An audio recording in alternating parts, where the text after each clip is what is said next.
जगत सारा क्षणिक है और आत्मा एक नित्य है।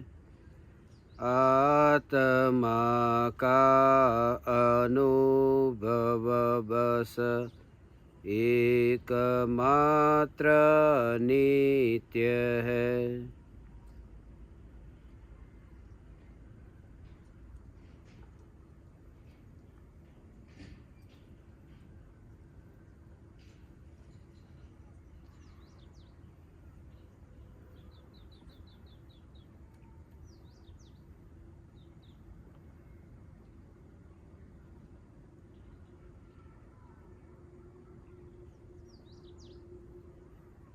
चैतन्य स्वभावी भगवान आत्मा अनादि अनंत शुद्ध चैतन्य मात्र है। ज्ञान मात्र है। मैं शुद्ध चैतन्य मात्र, ज्ञान मात्र, भगवान आत्मा हूँ। प्रति समय यह जागृति बनी रहे। इस जागृति का नाम धर्म है। देह की प्रत्येक क्रिया के काल में और विकल्पों के बहते प्रवाह के काल में ज्ञानी को प्रति समय यह जागृति रहती है कि मैं चैतन्य तत्व इस देह की किसी भी क्रिया में और विकल्पों के बहते प्रवाह में कहीं भी मिला नहीं हूँ। ऐसा शुद्ध चैतन्य तत्व मैं हूँ। प्रति समय स्वयं की शुद्ध चैतन्य सत्ता का बोध आत्म जागृति ही धर्म है। चैतन्य तत्व के स्व संवेदन प्रत्यक्ष निर्विकल्प अनुभूति होते ही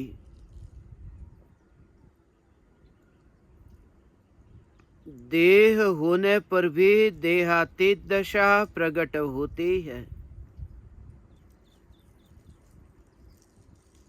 इतना ही नहीं, विकल्प होने पर भी विकल्पातीत दशा प्रकट होती है। चैतन्य तत्व की निर्विकल्प अनुभूति होते ही आत्मा में अतीन्द्रिय आनंद का सागर उछलता है। फिर भी ज्ञानी की दृष्टि उस अतीन्द्रिय आनंद के सागर की ओर भी नहीं जाती और दृष्टि चैतन्य तत्व पर ही टिकी रहती है। यह चैतन्य तत्व ही मैं हूँ। चैतन्य तत्व की निर्विकल्प अनुभूति होते ही वह स्वरूप समझ में आता है जिस स्वरूप को समझे बिना जीव ने भूतकाल में अनंत भवों में अनंत दुख भोगा था।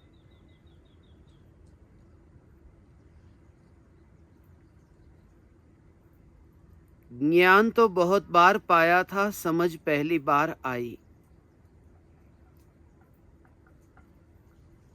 जानकारी अनंत बार इकट्ठी की थी, अनुभव पहली बार हुआ।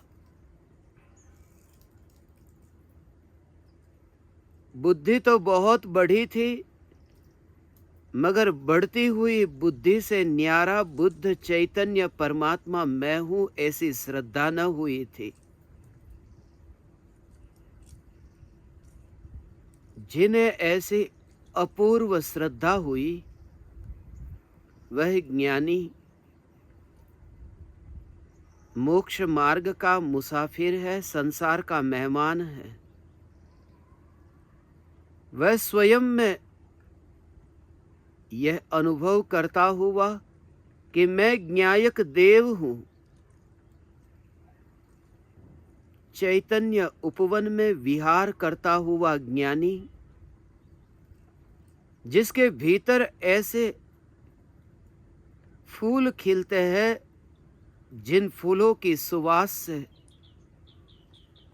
अन्य जीवों को सहज ही सुगंध प्राप्त होती है। फूल को कोई विकल्प नहीं है कि दूसरा उसके पास जाए और वह फूल से खुशबू ले, या फिर फूल को इतना भी विकल्प नहीं है कि मैं दूसरे को सुगंध दूं। फूल को लेने और देने का भाव ही नहीं है। ज्ञानी की करुणा ऐसी निष्कारण करुणा है। कर्तृत्व बुद्धि तो छूट गई, कर्तृत्व भाव तो मिट गया, मगर करुणा भाव नहीं मिटा। यह तो श्रद्धा में आया कि करुणा के अभाव के बिना मुक्ति की प्राप्ति नहीं है, मगर वर्तमान में यह करुणा का भाव आए बिना नहीं रहता। एक द्रव्य दूसरे द्रव्य का कुछ भी नहीं कर सकता।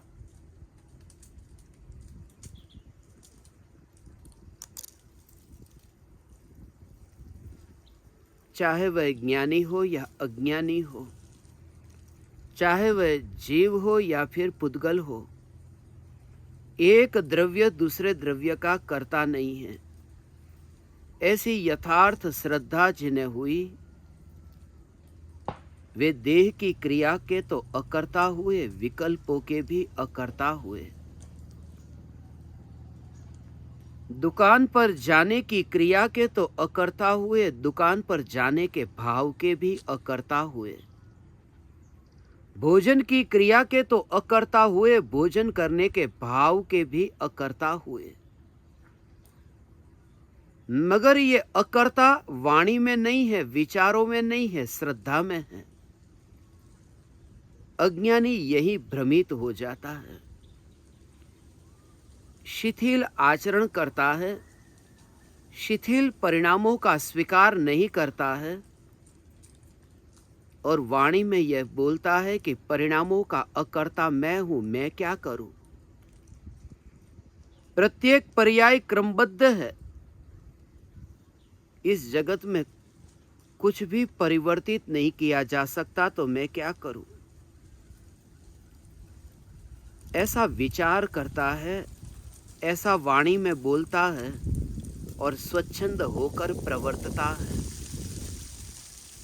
सम्यक दृष्टि ज्ञानी की श्रद्धा ऐसी यथार्थ है, विकल्प का अकर्ता, क्रिया का अकर्ता।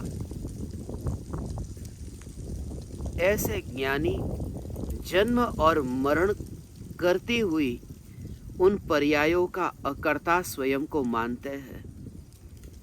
जिन्होंने स्वयं को पर्याय स्वरूप ही नहीं माना, फिर पर्याय का ही तो उत्पाद है और पर्याय का ही तो व्यय है। ध्रुव का न उत्पाद है न ध्रुव का व्यय है, फिर मेरा जन्म भी नहीं और मेरा मरण भी नहीं। ऐसा त्रिकाल ध्रुव चैतन्य स्वरूप जिनकी दृष्टि में है, वे स्वयं को जन्म और मरण का कर्ता नहीं मानते। वे स्वयं को जन्म और मरण स्वरूप नहीं मानते। ऐसे परम कृपालु देव इस भरत क्षेत्र की इस पावन भूमि पर जन्म और मरण से रहित ऐसी जो मुक्ति, उस मुक्ति के मार्ग पर यात्रा कर गए और हमें भी वह मुक्ति का मार्ग दिखा गए। परम कृपालु देव की निष्कारण करुणा की वजह से ही, परम कृपालु देव के अनमोल वचन से ही, वरना हम क्या जानते कि मैं चैतन्य परमात्मा हूं। ये स्वरूप, ये देह होने पर भी देहातीत दशा। जरा कल्पना करो, यदि परम कृपालु देव न होते तो क्या तुम्हारे विचारों में ये शब्द आते, देह होने पर देहातीत? यदि आत्मसिद्धि शास्त्र की 142वीं गाथा की रचना न होती, या फिर होती और मैंने न पढ़ी होती, तो क्या स्वप्न में भी कभी यह विकल्प आ सकता था कि देह होने पर देहातीत, देह छता जेनी दशा वर्ते देहातीत? जिसे मां स्वयं बोलती है, बच्चे को बोलना सिखाती भी नहीं। मां की जो भाषा है, उस भाषा को सुनते हुए बेटा स्वयं ही मां की भाषा में वार्तालाप करने लगता है। सिर्फ इतना कि बेटा मां की ओर देखता है, बेटे का ध्यान मां की ओर है, मां की वाणी की ओर है। बेटा सहज ही मां की वाणी को सहज ही सीख लेता है, समझ जाता है, मां की भाषा को समझ जाता है। परम कृपालु देव श्रीमद् राजचंद्र जी ये परम मां है, और परम कृपालु देव ने ये भाषा हमें सिखाई नहीं, वे तो उनकी भाषा थी। जे स्वरूप समझा विना पाम्यो दुख अनंत, देह छता जेनी दशा वर्ते देहातीत, ये उनके शब्द है। मगर उनकी वाणी सुनकर के हमारे भीतर में एक बार ये सोचने को मजबूर तो कर दे कि ये दशा कैसे होगी, देह सहित जिनकी दशा वर्ते देहातीत। परम कृपालु देव की वह दशा थी, देह होने पर देहातीत दशा। परम कृपालु देव का आज जन्मोत्सव है, जन्मदिन है, उसे हम उत्सव के रूप में मनाते हैं। मगर क्या परम कृपालु देव का कभी जन्म हुआ था? क्या परम कृपालु देव की कभी मृत्यु हुई थी? परम कृपालु देव वह महापुरुष है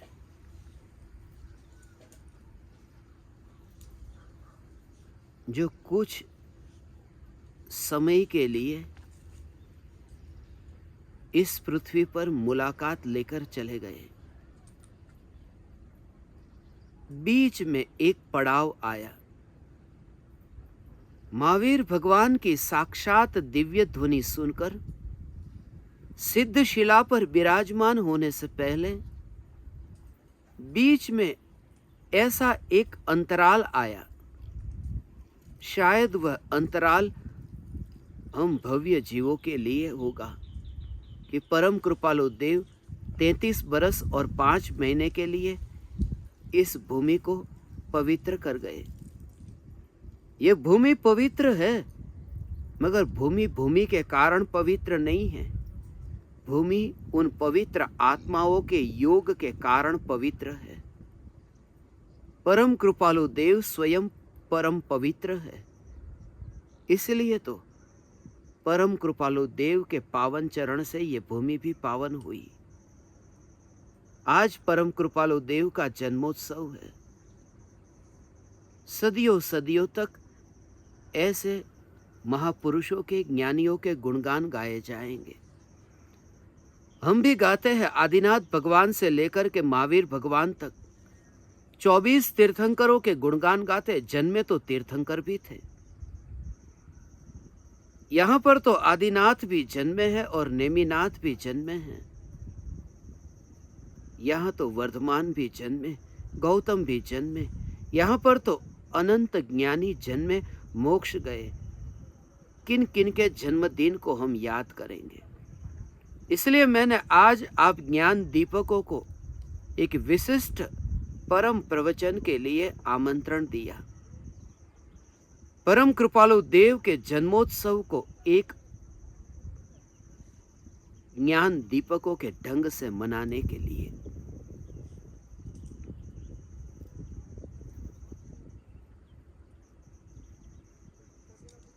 ये भाव भी इसलिए आया, आज सुबह से ही परम कृपालु देव के वचनामृत स्मरण में आ रहे थे, अमृत वचन स्मरण में आ रहे थे, प्रवचन स्मरण में आ रहे थे, परम प्रवचन स्मरण में आ रहे थे। परम कृपालु देव सिर्फ 33 बरस और 5 महीने का आयुष्य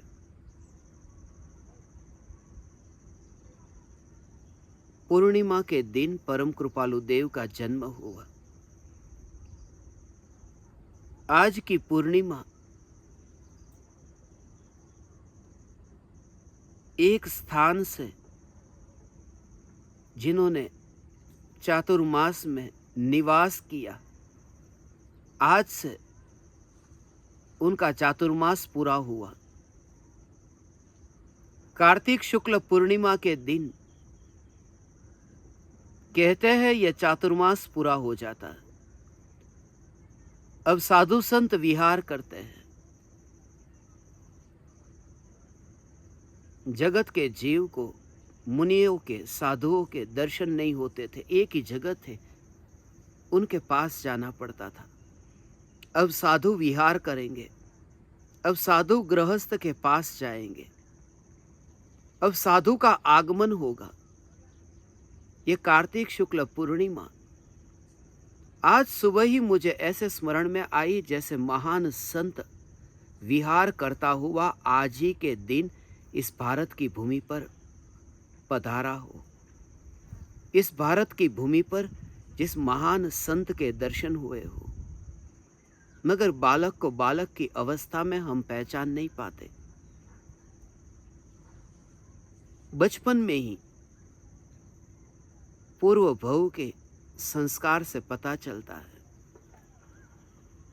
बूढ़ा व्यक्ति होता है, बूढ़े के विचार, बूढ़े की वृत्ति से पता चलता है वो अगले भव में कहाँ जन्म लेने वाला है। और बच्चे की वृत्ति से और विचारों से ये पता चलता है कि वह बच्चा पूर्व भव में कहाँ से मर कर के आया है। क्योंकि ये तैयारी है, बूढ़े के लिए तैयारी है कि अभी आगे जिस शरीर को धारण करेगा उस रूप में उसके परिणाम हो जाएंगे। यदि नरक में पैदा होने वाला है तो नारकी की तरह ही उसके परिणामों में क्रूरता यहीं से आनी शुरू हो जाएगी। इसलिए तो हम ये कहते हैं कि क्रूर परिणामी नरक में पैदा होता है। वास्तव में तो ऐसा है कि नारकी क्रूर परिणामी है और उस परिणाम जैसे देह को धारण करने के लिए यहाँ से उस रूप में होना पड़ता है। हम जहाँ पर भी जाते हैं भविष्य में, वह बाद में जाते हैं भावों से यहाँ उनके जैसे हो जाते हैं। इसलिए तो मोक्ष जाने से पहले यहाँ पर ही हम उस अशरीरी दशा को पाते हैं, देह होने पर देहातीत दशा को पाते हैं।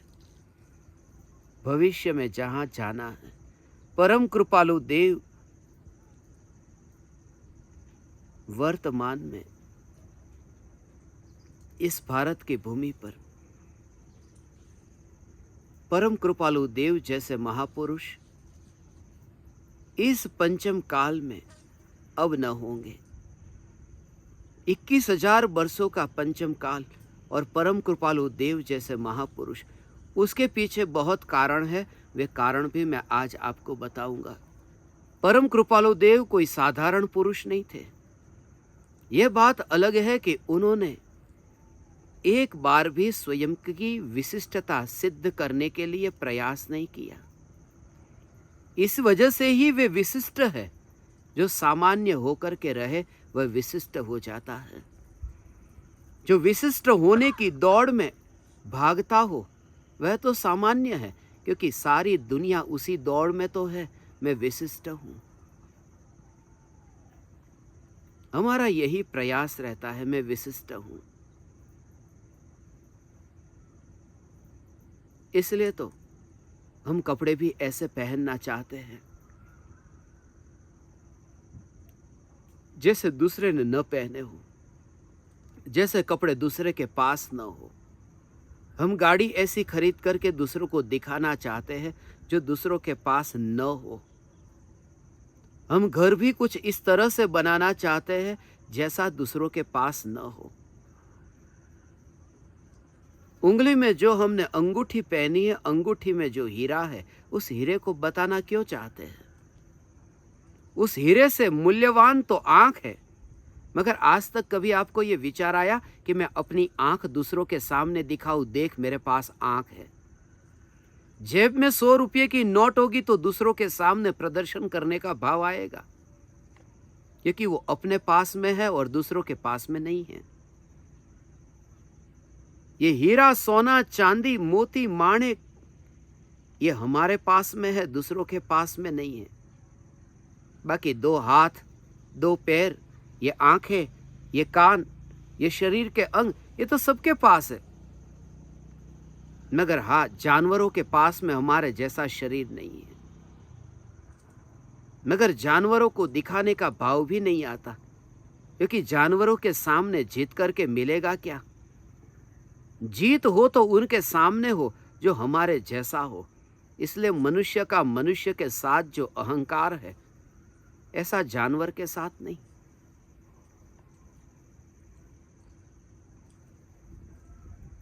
जिस हलवे को हम खाने के लिए बैठे हो और घर का नौकर चम्मच न ले और हाथ से ही उस हलवे को परोस दे, तो गुस्सा आता है नौकर पर कि तेरे में इतनी भी समझ नहीं है, हाथ से हलवे को परोस रहा है। उसके हाथ धोए हुए थे, मगर फिर भी नौकर के हाथ थे न।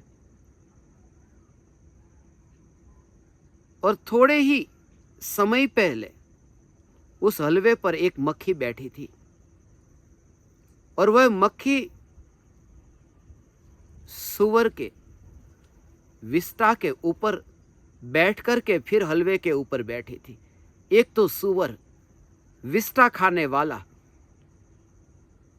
और उस सुअर की भी विष्ठा, उस विष्ठा पर बैठी हुई वह मक्खी, और वह मक्खी इस हलवे पर बैठी और उड़ गई। मगर उसका झटका नहीं लगा, क्योंकि मनुष्य के अहंकार को झटका मनुष्य से लगता है, मक्खियों से, कीड़ी मकोड़े से, गाय भैंस से, हाथी घोड़े से नहीं लगता। एक समान लेवल का है ना, मैं मनुष्य और ये मनुष्य, क्योंकि वहां अहंकार मिलता है, विशिष्टता कि मैं विशेष हूं। इसलिए तो कहते तेरे जैसे मेरे सामने बहुत आए और गए, तू क्या? तेरे जैसे बहुत आए, मैं कुछ विशिष्ट हूं, मैं तेरे जैसा नहीं हूं। तेरे जैसे तो बहुत है इस दुनिया में। परम कृपालु देव विशिष्ट पुरुष है, विशेष व्यक्तित्व के धारक है, इस वजह से क्योंकि उन्होंने अपनी विशिष्टता का प्रदर्शन करने का प्रयास न किया। परम कृपालु देव सामान्य होकर के जिए, छोटे से गांव में जन्मे, ववाणिया में जन्मे। आज का दिन तो परम कृपालु देव का 155वां जन्मदिन है। 55 से ही, आज सुबह से ही मुझे परम कृपालु देव का बचपन ही स्मरण में आ रहा है। बाल्यावस्था से ही परम कृपालु देव ऐसे निर्लेप थे, जल में कमलवत। उनके लक्षण बचपन से ही बिल्कुल निराले थे। ज्योतिषियों ने परम कृपालु देव के जो ग्रह देखे थे, कुंडली देखी, उसमें यह देखा कि ऐसा योग इस सदी में और किसी का नहीं मिल सकता जैसा परम कृपालु देव का योग था।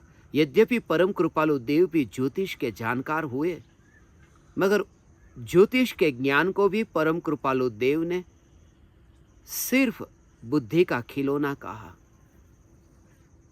बच्चे खेलते हैं जैसे, ऐसे ही बुद्धि खेलती है उस ज्योतिष के खिलौने से, क्योंकि पारमार्थिक पुरुष के लिए ज्योतिष भविष्य में क्या होगा ये खेल दिखता है, इसलिए क्योंकि जिन्होंने देख लिया कि अनंत काल तक जिसमें कुछ भी नहीं हो सकता, ये ध्रुव चैतन्य परमात्मा मैं हूं, फिर ये ज्योतिष किस काम का।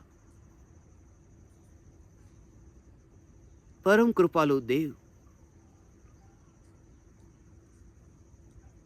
9 नवंबर 1867 अंग्रेजी कैलेंडर के हिसाब से कल परम कृपालु देव का जन्मदिन है, और हमारे गुजराती हिंदी कैलेंडर के हिसाब से आज हम परम कृपालु देव का जन्मदिन मनाते हैं।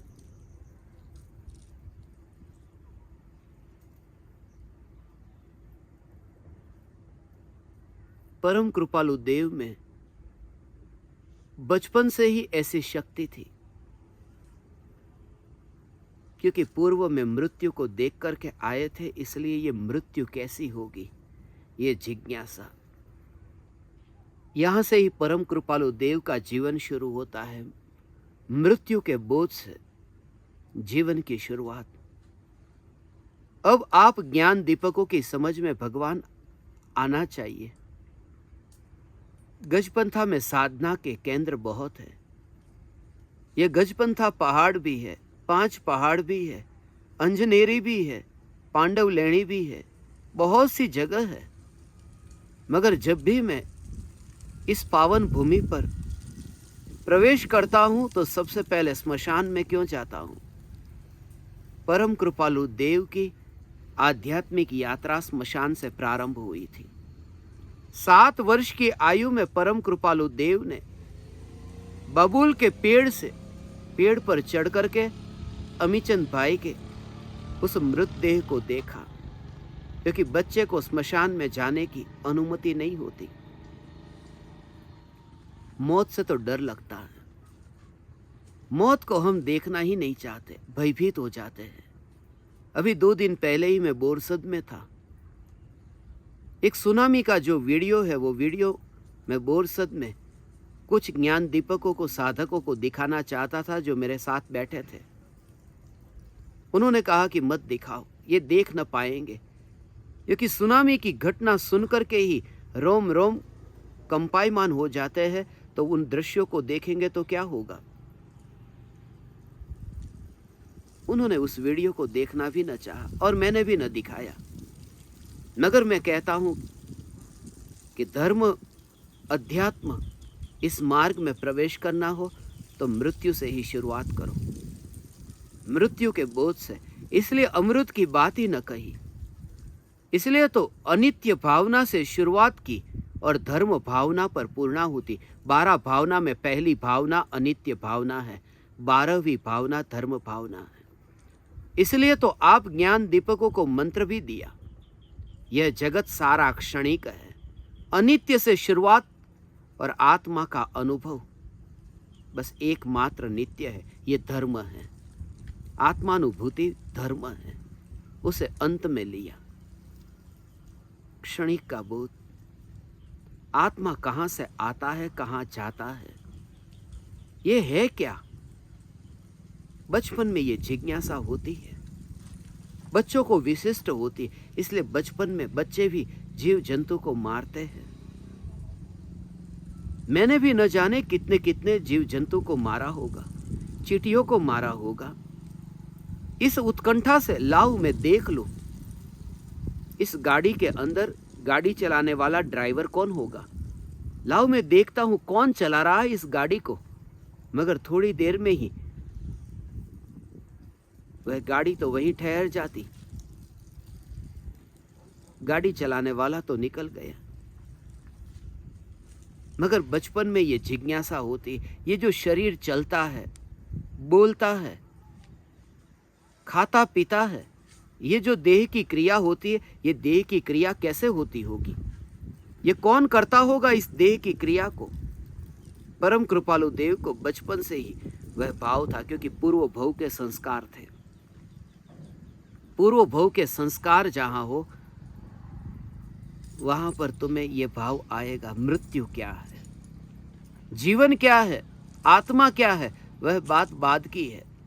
मृत्यु क्या है?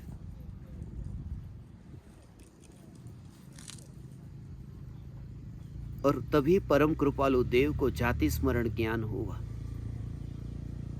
ववाणिया में उस स्थान पर हम जाकर आए हैं जहां परम कृपालु देव को जाति स्मरण ज्ञान हुआ।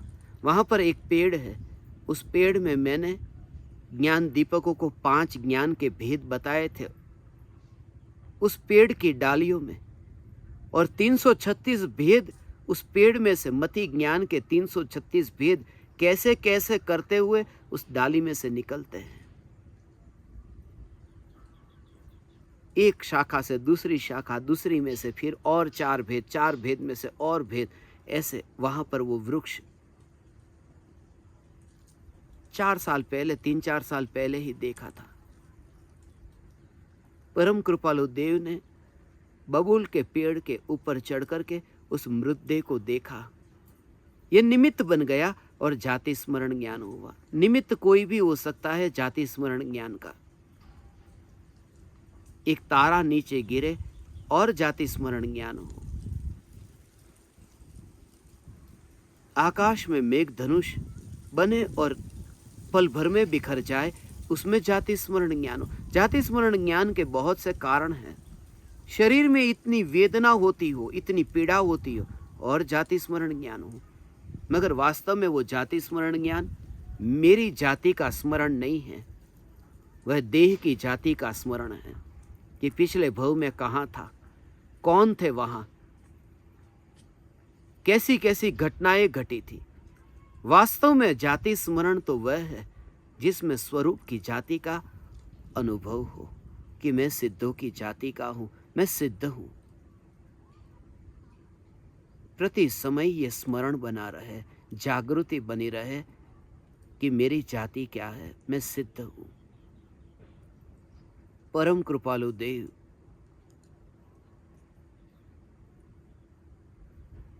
उस जाति स्मरण ज्ञान को पाने के लिए कृपालु देव ने कोई प्रयास नहीं किया था। यह जाति स्मरण ज्ञान ऐसा है, पुरुषार्थ से नहीं मिलता।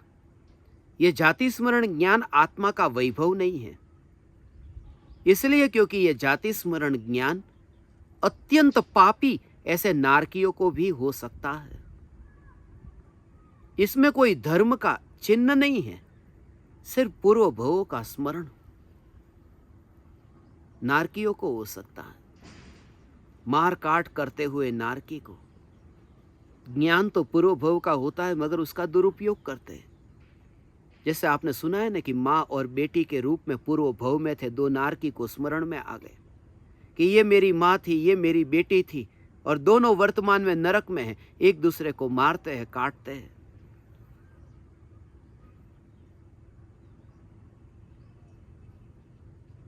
वहां नरक में तिल तिल करे देह के खंड, असुर भिड़ावे दुष्ट प्रचंड। असुर कुमार नाम के जो देव है वो नरक के नहीं होते, वो देव गति के देव है। उनका स्थान वहां पर अधोलोक में है। वो दोनों नारकियों को लड़ाते हैं पूर्व भव स्मरण में, पूर्व भव की याद दिलाते हुए कि तू ये था, तू ये था, और उसका कारण बताते कि तू माँ थी और तू बेटी। पूर्व भव में ये तेरी माँ तेरी आंख में काजल डालना चाहती थी, वो तेरी आंख फोड़ना चाहती थी क्योंकि तू उसे बहुत परेशान करती थी ना, तो आंख फोड़ना चाहती थी। और बेटी को जब ये ज्ञान हो कि माँ ने आंख में काजल तो डालने का प्रयास किया था, अधूरा ज्ञान है, बाहरी ज्ञान है, क्षणभंगुर ज्ञान है, ज्ञान का एक प्रकार का खेल है। और वह बेटी का जीव वर्तमान में नारकी है, माँ को काटता है जो वर्तमान में नारकी है। ऐसे ही फिर माँ भी क्रोध में आकर के उस बेटी को भी काटती है। उसे बेटी नहीं दिखाई देती, वहां नारकी। वहां एक दूसरों की मार काट होती है और असुर कुमार नाम के देव दूर से इस दृश्य को देखते हैं और मजा लेते हैं। ऐसे असुर कुमार नाम के देव यहां पर भी है। यहां पर है, इसका अर्थ ये, मनुष्य होकर के भी हमने ऐसे बहुत बार अभिनय किए हैं। दूसरों के दर्द में, दूसरों की वेदना और पीड़ा में हमने स्वयं ने मजा लिया है, इंद्रिय विषय का भोग भोगा है, दूसरों को तड़पता हुआ देखा उसमें भी। परम कृपालु देव को जाति स्मरण तो हुआ, मगर उस जाति स्मरण का दुरुपयोग न किया, जाति स्मरण का सदुपयोग किया। उस क्षणभंगुर ज्ञान से महिमावान कोई चैतन्य परमात्मा है, यही मैं हूं। ये परम कृपालु देव को बचपन से ही विचार चलते थे। बुद्धि बढ़ गई। परम कृपालु देव के पास में ज्ञान कितना था, बुद्धि उतनी थी। ज्ञान का विकास, ज्ञान का उघाड़ ऐसे था। स्कूल में जब उस समय, उस जमाने में, तो स्कूल भी कैसी होगी कल्पना करो। पूज्य गुरुदेव श्री कांजी स्वामी जहां उमराला में जन्मे, वो उमराला की जो स्कूल है जिसे धूड़ी निशाल कहते हैं, उमराला में है। उमराला में हमारे घर के बिल्कुल पास में है। अभी सब्जी मंडी है, पहले वो स्कूल थी।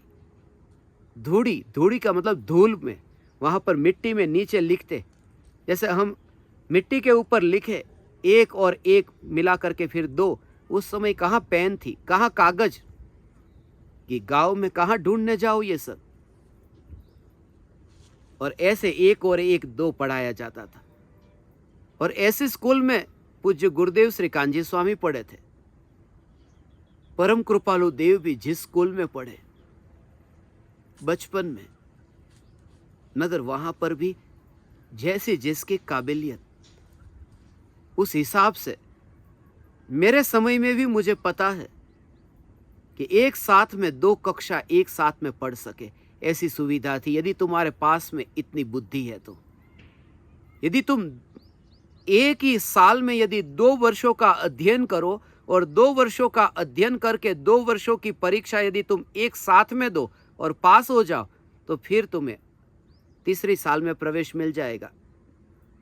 तुम्हें 2 साल नहीं पढ़ना पड़ेगा, 2 साल की पढ़ाई 1 साल में हो गई।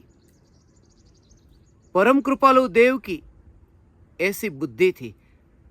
परम कृपालु देव ने 7 साल का जो अभ्यास क्रम था, वो 7 साल का अभ्यास क्रम परम कृपालु देव ने सिर्फ 2 वर्ष में पूरा कर दिया। शिक्षक भी हैरान हो गए, ये कैसे हो सकता है। बचपन में ही परम कृपालु देव के उस दुबले पतले शरीर को देख करके तुम पहचान न सकोगे कि परम कृपालु देव के भीतर वह जो ज्ञान की शक्ति थी, और उस शक्ति को भी उन्होंने असार जाना, असार माना। परम कृपालु देव तो 11 साल की उम्र में ऐसी ऐसी रचना करते थे, ऐसी कविताएं लिखते थे। 10-11 साल का बच्चा कविता की रचना करे और कवि के रूप में प्रचलित हो जाए।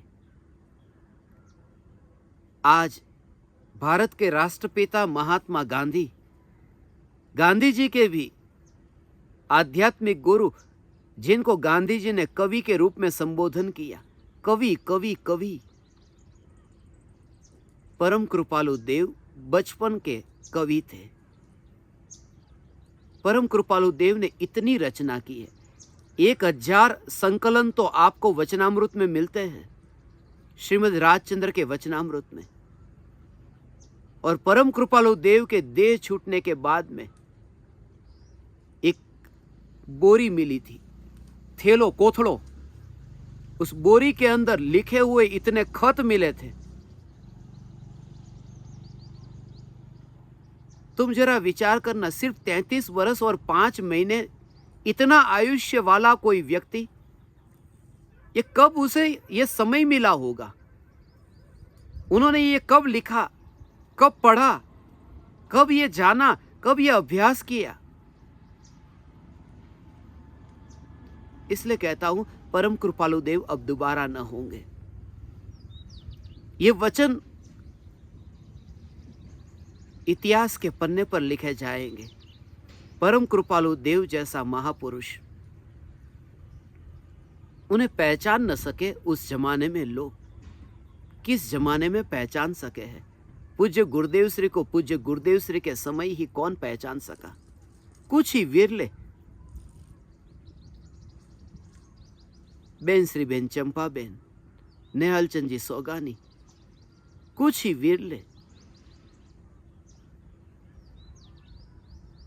परम कृपालु देव को भी बचपन से इतनी बुद्धि, ऐसी कविता की रचना करते, व्याकरण के नियम परम कृपालु देव कहाँ सीखने गए होंगे? मगर परम कृपालु देव की जो रचना को देखो, उसमें जो प्रास मिलता है, उसमें जिस समास का उपयोग होता है, उसमें जिस अलंकार का उपयोग होता है, कृपालु देव की जो भाषा और शैली है, परम कृपालु देव का जो प्रतिपाद्य विषय है, चैतन्य परमात्मा की निरूपणा करने की दृष्टि परम कृपालु देव की, ये उन्होंने कहां से सीखी होगी? ये महापुरुष परम कृपालु देव, आज उनका जन्मोत्सव है। इतनी बुद्धि 13 साल से लेकर के 16 साल की उम्र तक उन्होंने षड दर्शन का अध्ययन पूर्ण कर लिया था। अन्य दर्शन में जो 6 दर्शन हैं, जिसका वर्णन परम कृपालु देव ने आत्मसिद्धि शास्त्र में किया, अन्य मत के ग्रंथों को भी पढ़ करके पूरी तरह से उसका विचार करके, सिर्फ पढ़ना नहीं, तुम जरा विचार करो, एक 13 साल का लड़का और 6 दर्शन के, इस जगत के सबसे प्रचलित और सबसे ख्याति प्राप्त ऐसे 6 दर्शन का वर्णन, और ये तो 6 तो मुख्य है, बाकी तो परम कृपालु देव ने तो संभवतः सभी दर्शनों का अध्ययन कर लिया था। फिर वह चारवाक दर्शन हो, बौद्ध दर्शन हो, सांख्य हो, मीमांसक हो, वैशेषिक हो, योग हो, इतने इतने दर्शन का अभ्यास करके भी परम कृपालु देव ने अंत में ये कहा, महावीर का बताया गया जो मार्ग है, ये वितराग पुरुष ने बताया हुआ जो मार्ग है, इस मार्ग की मैं शरण में जाता हूं। अनेकांत स्वरूप से निरूपण करने वाले इस मार्ग की शरण में जाता हूं, इस धर्म की शरण में जाता हूं। इसलिए परम कृपालु देव को 13 साल से 16 साल की उम्र तक सब कुछ पढ़ लिया था। आजकल के जो बूढ़े पंडित हैं, 80-80 साल, 90-90 साल के, 100 तक पहुंचने आए, ऐसे बूढ़े पंडित अपने बुढ़ापे तक यूनिवर्सिटी में, कॉलेज में, इंस्टीट्यूट में बड़े बड़े शास्त्रों पर अध्ययन करके शास्त्री हो गए, आचार्य हो गए, न्याय तीर्थ हो गए, साहित्य रत्न हो गए, पीएचडी हो गए, डबल पीएचडी हो गए, और फिर भी कोरे के कोरे रह गए। परम कृपालु देव ने अल्प जीवन में इतना अध्ययन किया था।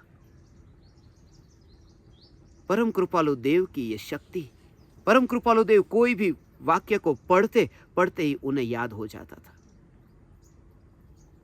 वाक्य को पढ़े कि उन्हें कंठस्थ हो जाता। और यह शक्ति ऐसे थी, आपने सुना है ना परम कृपालु देव के शतावधान के प्रयोग के बारे में। शतावधान के प्रयोग परम कृपालु देव ने किए। इतनी बुद्धि, मगर उस बुद्धि से भी क्या, एक साथ में 100 कार्य करने की शक्ति, इतना ज्ञान कि कहां पर यहां ये हो रहा है, यहां ये हो रहा है, यहां ये हो रहा है, यहां ये हो रहा है, 100 एक साथ में। और अंग्रेजी सरकार में मुंबई में ये प्रयोग हुए, 22 जनवरी का दिन था। वह 22 जनवरी 1887 का दिन। उस समय परम कृपालु देव ने बस अभी अभी जैसे 19 वर्ष पूरे किए थे, और उस समय परम कृपालु देव के ये शतावधान के प्रयोग से पूरी दुनिया प्रभावित हो गई थी। सिर्फ भारत नहीं, पूरी दुनिया। उसके बाद में परम कृपालु देव को यूरोप से, ऐसी ऐसी यूनिवर्सिटी से, ऐसे ऐसे महान विशेषज्ञ और डॉक्टरों से आमंत्रण मिला था कि आप यहां आकर के यदि ऐसा प्रयोग करें तो लोग जाने कि मनुष्य में कितनी शक्ति है। परम कृपालु देव कहते हैं, चैतन्य परमात्मा की शक्ति के सामने यह शक्ति कुछ भी नहीं है। एक चरम सीमा पर पहुंचे थे। मैंने आप ज्ञान दीपकों को कहा था, एक बीच का एक अवसर आता है जो भर जवानी का कहते हैं ना, पहिया घूमता है, बिल्कुल ऊपर तक पहुंच जाता है। परम कृपालु देव उस शिखर तक पहुंच गए थे। शतावधान के प्रयोग, कवित्व शक्ति, षट दर्शन का अध्ययन एक बार पढ़े कि कंठस्थ, और समस्त प्रकार से किसी भी वाक्य को किसी भी अपेक्षा से कैसे घटित किया जाए, कौन सी अपेक्षा से कैसे घटित किया जाए, ये कला परम कृपालु देव को। और दोनों का बैलेंस, निश्चय व्यवहार का बैलेंस, ऐसे उनका जीवन था। 19 साल में जब इतनी बुद्धि, इतना ज्ञान, शतावधान के प्रयोग, ज्ञान को पचा गए। ज्ञान पचाना बहुत बहुत बहुत मुश्किल है। अज्ञानी के लिए तो समझो असंभव है। परम कृपालु देव ज्ञान पचा गए। इतनी बुद्धि हो, फिर भी बुद्धि से क्या, कितना भी ज्ञान हो, कितनी भी कला हो, बोलने की, लिखने की, परम कृपालु देव की शक्ति थी, कवित्व शक्ति। तुम जरा विचार करो न, परम कृपालु देव के जो पद्य, परम कृपालु देव की आत्मसिद्धि शास्त्र की रचना देखो। मूल मार्ग सांभळो जिन्नो, ये रचना देखो। अपूर्व अवसर की रचना देखो। बहुपुण्य केरा पुंज, ये रचना, सभी रचनाओं को देखो तो परम कृपालु देव की कवित्व शक्ति झलकती हुई तुम्हें दिखेगी। मगर परम कृपालु देव जब अपने मित्रों से बात करते हैं, सौभाग्य भाई के साथ परम कृपालु देव तत्व चर्चा करते हैं, शंका समाधान करते हैं, उस समय परम कृपालु देव की भाषा, परम कृपालु देव के पत्र में इतनी सरल भाषा दिखेगी जैसे हम एक दूसरों के साथ में जैसे बातचीत कर रहे हो। और बातचीत करने में शब्दों को सजाने की क्या जरूरत है, और परम कृपालु देव ये सजा सकते थे, मगर उन्होंने सरल भाषा का उपयोग किया, सीधी सादी भाषा, क्योंकि वे पंडित नहीं थे। पूज्य गुरुदेव श्री कांजी स्वामी के प्रवचनों को भी सुनते हो ने, भगवान आत्मा समझाणु काई, अल्प विराम, पूर्ण विराम, आश्चर्य चिन्ह, उद्गार चिन्ह, ये क्या? परम कृपालु देव और पूज्य गुरुदेव श्री कांजी स्वामी, ये दोनों महापुरुष जो यूनिवर्सिटी में गए ही नहीं थे, मगर उनका बोलना, उस बोलने में ही, उनकी सादगी में ही इतना सौंदर्य है कि व्यर्थ का सौंदर्य ऊपर लादना नहीं पड़ता। जब फूल जैसा है इतना सुगंधित है कि उसके ऊपर अब बाहर से इत्र छिड़कने की जरूरत नहीं है। परम कृपालु देव की सादगी थी।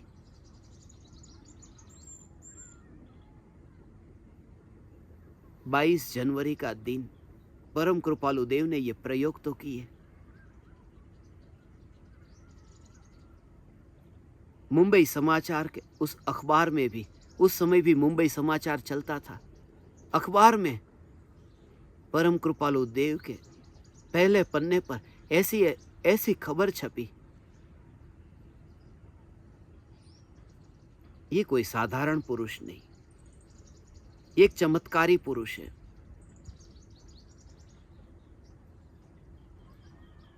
तुम जरा विचार करो, आजकल के ये तथाकथित, उनके साथ में तो तुलना करना भी व्यर्थ है। मगर ऐसे साधु बाबा, ढोंगी बाबा जो कहे कि हाथ में या माला देता हूँ, माला ले लो और माला ले लो और तुम्हारा ये काम हो जाए, देखो मैं अपने मुंह में से सोने का गोला निकालता हूँ, मानो मैं चमत्कार करता हूँ, ये करता हूँ। दुनिया को ठगते हैं। परम कृपालु देव ने ये प्रयोग करके सिद्ध कर दिया कि देखो ये आत्मा की शक्ति, ये शतावधान के प्रयोग, मगर ये बुद्धि की शक्ति है, आत्मा की शक्ति। लोकालोक को जान सके ऐसा ये भगवान आत्मा अभी ये 100 वस्तु को एक साथ में जान सके, उसमें बड़ी बात क्या है?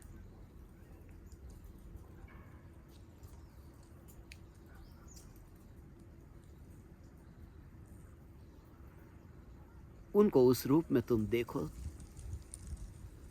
तुम्हें वह भाव नहीं आएगा, क्योंकि तुम्हारी दृष्टि है ना, वो दृष्टि देह दृष्टि है। माथा ऊपर पगड़ी पहनी हो, साफो પહેરેલો હોય આમ અને કોટ પહેર્યો હોય, એવા કોટવાળા અને સાફાવાળા પાઘડીવાળા એવા કૃપાળુ દેવ આપણે કલ્પના પણ ન કરી શકીએ। એમ લાગે 19 વર્ષનો છોકરો આવો સજી થજીને કેમ બેઠો છે, मगर उनके भीतर जो बुद्धि थी और फिर उस बुद्धि की असारता का बोध हुआ कि इसका अब अंत नहीं है, ये तो परिभ्रमण है, ये तो भटकाना है, अपने को ही भटकाना है। चंद पलों की खुशी के लिए, मजे के लिए मैं दुनिया को ये ठगना नहीं चाहता। और परम कृपालु देव ने ये स्वीकार कर लिया। इतना वैराग्य से परम कृपालु देव का हृदय भर गया था। परम कृपालु देव की बहुत भावना थी। अभी इतना पुरुषार्थ भीतर में जगा नहीं था, मगर भावना थी। परम कृपालु देव ने 21 वर्ष की उम्र में अपनी मां से निवेदन किया कि मुझे दीक्षा की अनुमति मिले। यह भी एक परम कृपालु देव के जीवन की यह घटना है, जिसके बारे में इतनी झूठी धारणा है, वह भी समझ लेनी जरूरी है। परम कृपालु देव ने अपनी मां से दीक्षा लेने के लिए आज्ञा मांगी और मां ने आज्ञा नहीं दी। क्यों नहीं दी? परम कृपालु देव की स्थिति अभी शरीर की ऐसी नहीं है। परम कृपालु देव से मां का राग ज्यादा है, होगा। मां का राग यदि परम कृपालु देव से नहीं होता तो मां स्वयं ही दीक्षा लेकर के वन विहारी हो जाती। मगर कृपालु देव की मां ने कृपालु देव को रोका या नहीं रोका, कैसे रोका, क्या कहा, यह मुझे कुछ भी नहीं पता। मैं सिर्फ इतना जानता हूं कि परम कृपालु देव मां के रोकने से रुके नहीं हैं। इसलिए क्योंकि जब भीतर में पुरुषार्थ इतना पुरुषार्थ हो तो किसी के रोकने से भी कोई रुकता नहीं है। वरना क्या होगा? वरना मोक्ष मार्ग परतंत्र हो जाएगा कि मां ने आज्ञा नहीं दी और बेटा रुक गया, पत्नी ने आज्ञा नहीं दी और पति रुक गया। क्या रानियों ने आज्ञा दी थी चक्रवर्ती को, भरत चक्रवर्ती को, कि हाँ जाओ आप जंगल में और हम इस राज्य को भोगेंगे? वे तो रो ही रही थी, वे तो तड़प रही थी, अपने बाल खींचती हुई, सिर पटकती हुई, रोती हुई वे रानियां तड़पती थी। मगर भरत चक्रवर्ती ने पीछे मुड़ करके नहीं देखा। ये पंचम काल के पुरुषार्थ की कमजोरी कहो या फिर परम कृपालु देव के अंतर की भावना, वहां तक की कहो कि भाव तो आया मगर मां के रोकने से उन्होंने दीक्षा नहीं ली। मैं इतना जानता हूं कि जब मेरे भीतर इतना पुरुषार्थ होगा और मां मना करेगी तो भी मैं रुकूंगा नहीं। मैं इतना जानता हूं क्योंकि आज मां रोकेगी, कल कोई भाई रोकेगा, कल बहन रोकेगी, कोई बाप रोकेगा, कोई पुत्र रोकेगा अनंत भव ऐसे ही तो फिर बीत जाएंगे। कब पालन करूं मुनि धर्म का, कब वन विहारी संत हो, क्योंकि रागियों का राग तो सदा ही खींचता है। इसलिए तो परम कृपालु देव उदासीन हो गए थे, परम कृपालु देव वैरागी हो गए थे। परम कृपालु देव रहते थे घर में, भोजन करते थे, मगर परम कृपालु देव का भोजन भी ऐसा था जैसे भंवरा फूल पर बैठ करके फूल के रस को पीता हो। ऐसे परम कृपालु देव भोजन करते थे। भंवरा फूल के ऊपर बैठता है, उसका एक ही प्रयोजन है कि फूल में से रस को लेना है। वो फूल को नष्ट नहीं कर देता है, फूल को बैर बिखेर नहीं करता है। फूल तो ऐसा का ऐसा ही खिला रहता है, सिर्फ इतना कि अपना जो प्रयोजन है वो फूल में से उस रस को ले लेता है।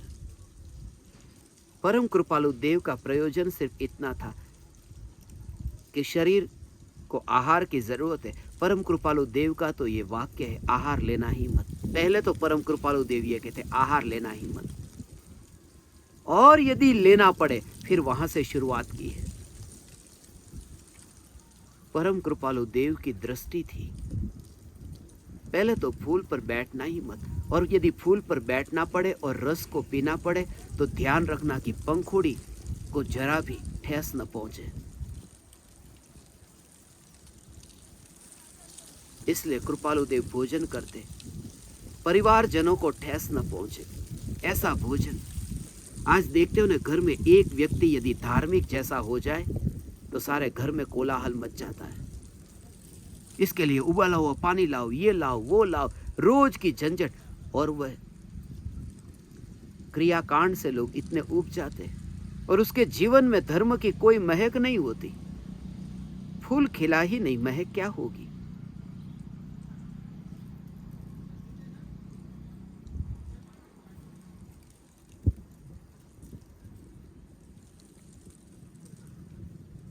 इक्कीस वर्ष का बच्चा वैराग्य से भरा था, दीक्षा लेने का भाव था, रुक गया। ये सब कैसी होनी है, तुम जरा विचार करो। परम कृपालु देव ने आत्मसिद्धि शास्त्र की रचना की 29वें वर्ष में, और उस समय परम कृपालु यदि 21 साल में दीक्षा ले लेते तो आत्मसिद्धि शास्त्र की रचना होती। सौभाग्य भाई के निवेदन पर, अंबालाल भाई के सहयोग से,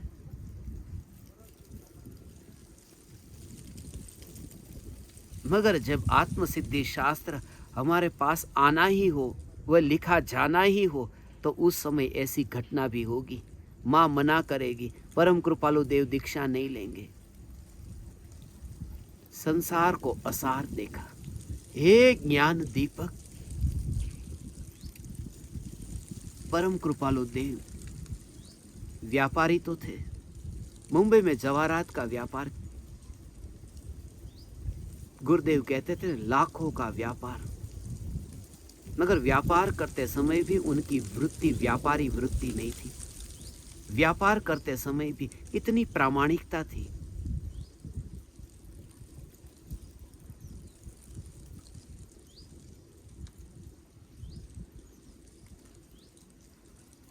उनकी प्रामाणिकता का आधार भीतर में प्रकट हुआ प्रमाण है। प्रमाण अर्थात ज्ञान। उस ज्ञान के बल पर वे प्रामाणिक थे।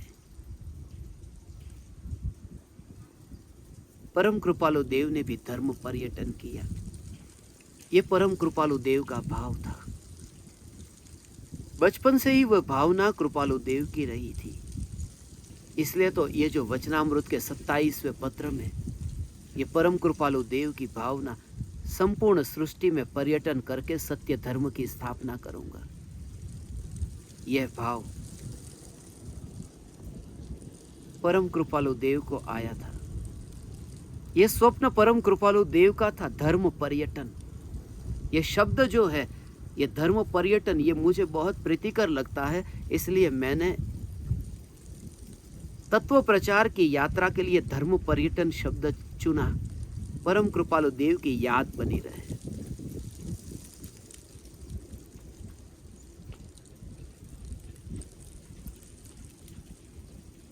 परम कृपालु देव, धर्म पर्यटन ईडर के पहाड़ पर। मुझे थोड़े दिन पहले मुझे ज्ञान दीपक का नाम नहीं पता, मगर एक निवेदन आया है ईडर में परम कृपालु देव, जहाँ पर ईडर में हिल पर, ईडर के पहाड़ पर और खेड़ा जिले के वहाँ पर ऐसे ऐसे स्थानों पर परम कृपालु देव का जहाँ धर्म पर्यटन हुआ है। ऐसे छोटे छोटे गांव जहाँ परम कृपालु देव ने इस पृथ्वी से अलविदा होने से पहले जहाँ विचरण किया है। मेरी एक ये भी भावना है, ये भावना है सभी ज्ञान दीपकों को उन स्थानों पर ले जाने की। और मैं कल गया था, उसमें से एक बहुत प्रचलित और परम कृपालु देव के जीवन में यादगार बोरसद के पास में ही कावीठा करके है। कल बापू जी हम पूरा परिवार वहां पर गए थे। कावीठा में आज भी इतना छोटा सा गांव है, उस गांव में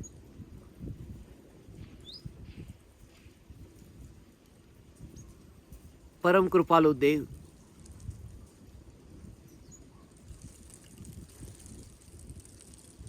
जिन जिन साधकों को, आराधकों को ज्ञान देते थे, जहां कृपालु देव ने प्रवचन दिया था, उस जगह पर मैं कल गया। परम कृपालु देव ने वो कमरा आज भी ऐसा ही ऐसा है। मुझे आज भी ऐसा ही लगा जैसे परम कृपालु देव सामने बैठे और बोध दे रहे हैं।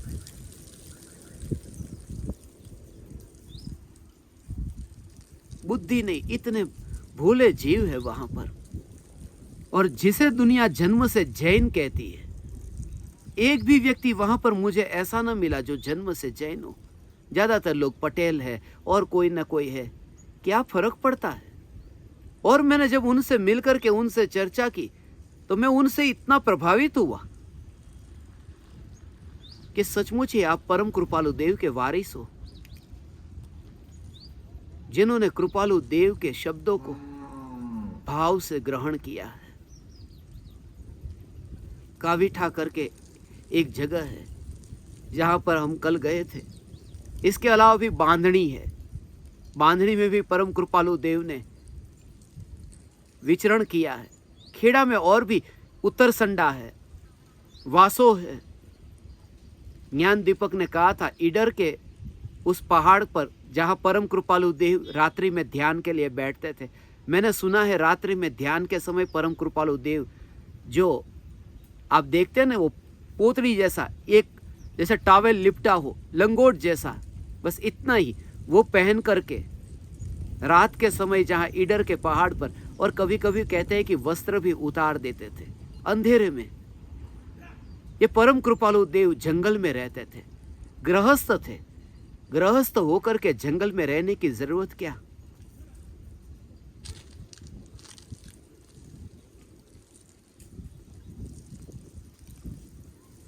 मुनि हो जाओ, उसके बाद में जंगल में रहो।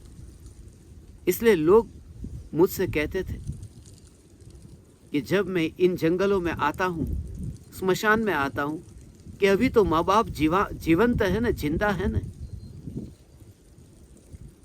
उनके साथ में रह लो, जिंदगी के थोड़े क्षण उनके साथ बिता दो।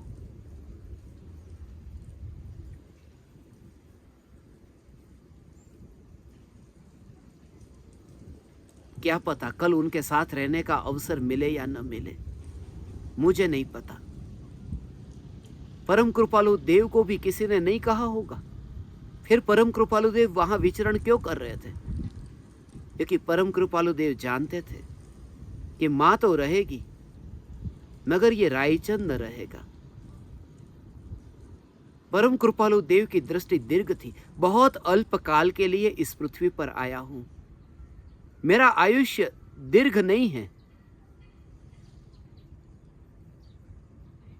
इसलिए अब मैं उस संसार की आग में, उस ज्वाला में जलना नहीं चाहता। मैं पहले से ही अब फासला कर लेता हूं। शरीर में शक्ति ऐसी नहीं है कि मुनि धर्म का पालन कर सकूं, मगर उसका अंत नहीं है। फिर परंपरा फैलती जाती है, फिर अंत नहीं है, फिर रिश्ते पे रिश्ते पे रिश्ते पे रिश्ते, कहाँ फिर वापस लौटना मुश्किल होगा। इसलिए अंतिम घड़ी तक परम कृपालु देव को देखा ने। अंत में माँ के पास में गए, मगर माँ के पास में जाने से पहले धन लेकर के गए थे। जैसे कोई बेटा मुंबई में कमाई करके फिर अंतिम घड़ी में ऐसा लगे कि लाओ माँ बाप जीवंत है, उनके पास में जाओ। मगर परम कृपालु देव माँ बाप के पास में अंतिम घड़ी पर धन लेकर के गए, मगर कौन सा धन, कौन से माता पिता, उनके भीतर में क्या था?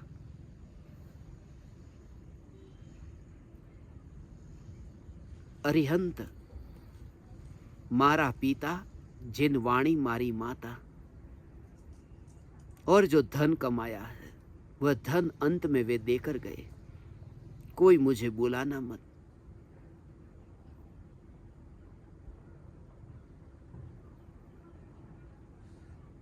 कोई मुझे बुलाना मत।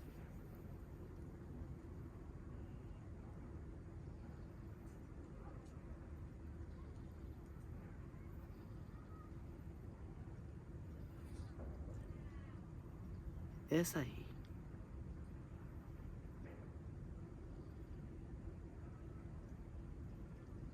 अंतिम घड़ी में परम कृपालु देव की ऐसी दशा।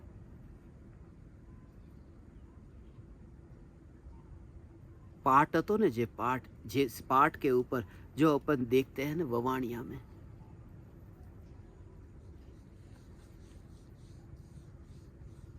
एक पाठ से कृपालु देव को दूसरे पाठ पर लेटाया जाता।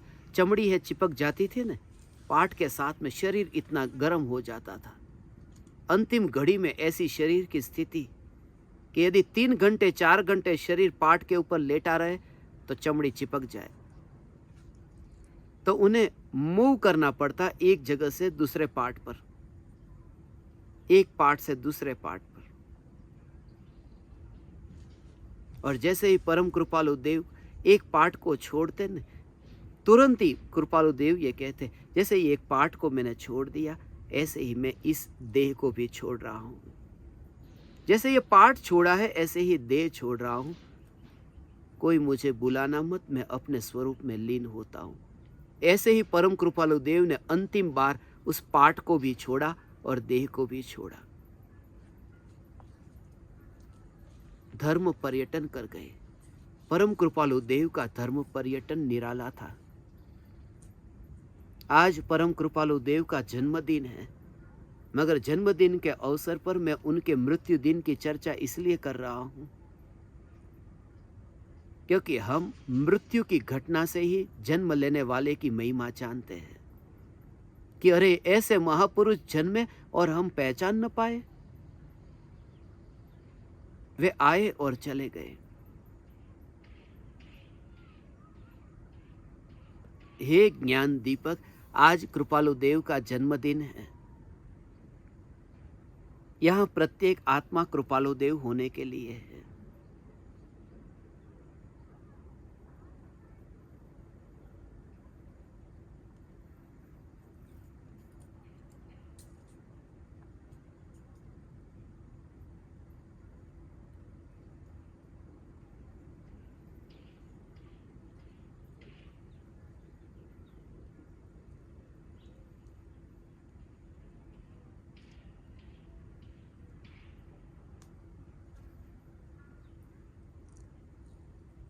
आज का दिन हम नाच करके, गा करके, उछल कूद करके नहीं मनाएंगे,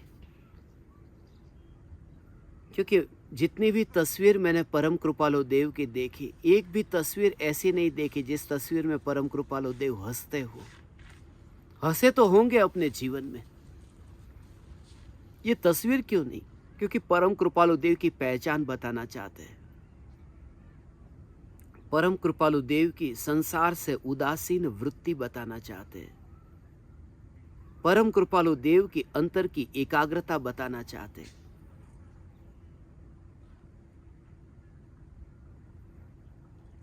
ऐसे जीवों को परम कृपालु देव ने बोध दिया। बिल्कुल, अब बिल्कुल भगवान, ऐसा होने में इतना आनंद आनंद आनंद है। जिन ज्ञान दीपकों ने कहा बहुत निकट काल में मेरी ये भावना जो है फलेगी, ईडर में एक शिविर रखेंगे।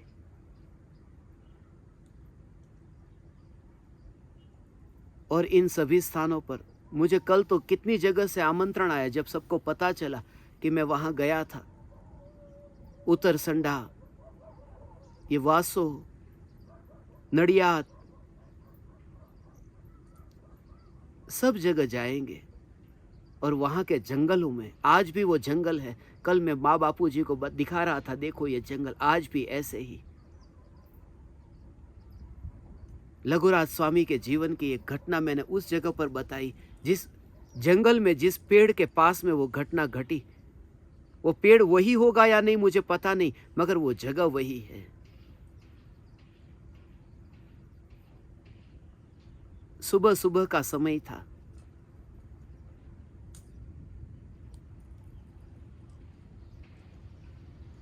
और उनके साथ में, वहां के लघुराज स्वामी के साथ में सुबह टॉयलेट के लिए जाते हैं, तो उस समय आज की तरह तो टॉयलेट थे नहीं, बाहर लोटा लेकर के पानी भर के जाते थे। तो वो भाई कल्याण जी भाई उनके साथ में जा रहे थे, लोटा लेकर के। अब जिसको साथ में आप गए, तो उनको जब टॉयलेट के लिए जाना है, थोड़े दूर ठहर जाते और वो थोड़े अकेले जाएंगे। तो लघुराज स्वामी फिर अकेले गए। उन्होंने कहा कि मैं यहाँ खड़ा हूँ, आप अंदर जा कर के टॉयलेट करके फिर आप वापिस आ जाओ। जब वे टॉयलेट करके वापिस आए तो बहुत देर हो गई थी, क्योंकि वहां पर ऐसा हुआ कि जिस पेड़ के नीचे थे वहां देखा कि ऊपर एक समड़ी थी। वो पक्षी ऊपर से नीचे गिरा और देखा, और उस पक्षी को लघुराज स्वामी ने फिर मंत्र सुनाए, बोध दिया, क्योंकि अंतिम घड़ी थी उसकी। और वह समड़ी वहां पर मर गई। ये तो यहां पर इंतजार कर रहे कि अभी तक लघुराज स्वामी क्यों नहीं आए। वहां गए, इन्होंने कहा बहुत देर लगा दी, अब तक आप आए क्यों नहीं, मुझे लगा बहुत देर लगा दी। लघुराज स्वामी ने कहा, यदि किसी का भला होता हो तो देर भी हो जाती है। परम कृपालु देव को मोक्ष की प्राप्ति में थोड़ी देर हो गई। महावीर भगवान के मिलने के बाद भी इतनी देर क्यों हुई? मुझे तो ऐसा लगता है, परम कृपालु देव कहते हैं कि तेरा जब भला होना होता है तब मुझे देर हो जाती है। क्रमबद्ध पर्याय में सब क्रमबद्ध है, मगर ज्ञानियों के प्रति जब तुम्हारा भक्ति का भाव उछलता है तब तुम रोक नहीं पाते भगवान। ज्ञानियों की करुणा को, ज्ञानियों की निष्कारण अनहद करुणा को। और क्या लेना है उन्हें? वहां कोई मनुष्य इंतजार कर रहा है और यहां पक्षी मर रहा है, वैसे भी मरने वाला है। वैसे भी वो गुजराती कहां समझता है, मगर ज्ञानी की करुणा झलकती है उसमें। परम कृपालु देव के जीवन में जो भी घटना, मुझे तो ऐसा ही लगता है, परम कृपालु देव के पथ पर हम निरंतर चलते रहे।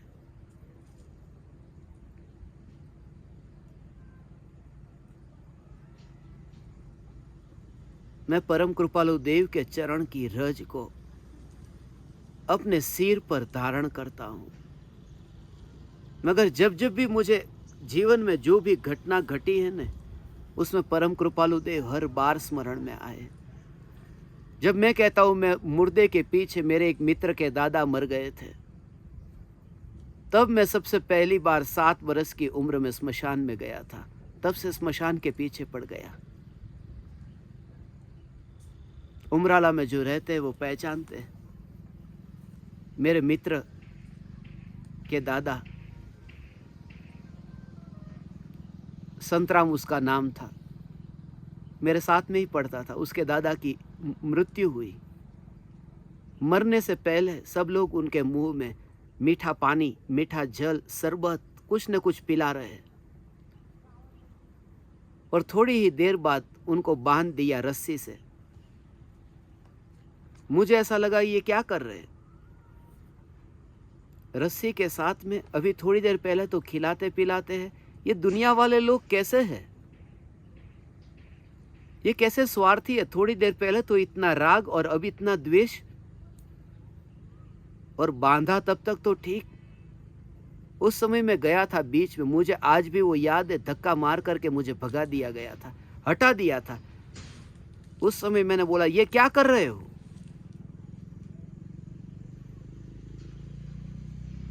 थोड़ी देर पहले तो इन्हें खिला रहे थे, पिला रहे थे, अब इनको बांध करके कहाँ ले जा रहे हो? तब तो पता भी नहीं था। ऐसा लगा कि ये सीढ़ी लेके क्यों आए, कहीं ऊपर की मंजिल पर चढ़ना होगा।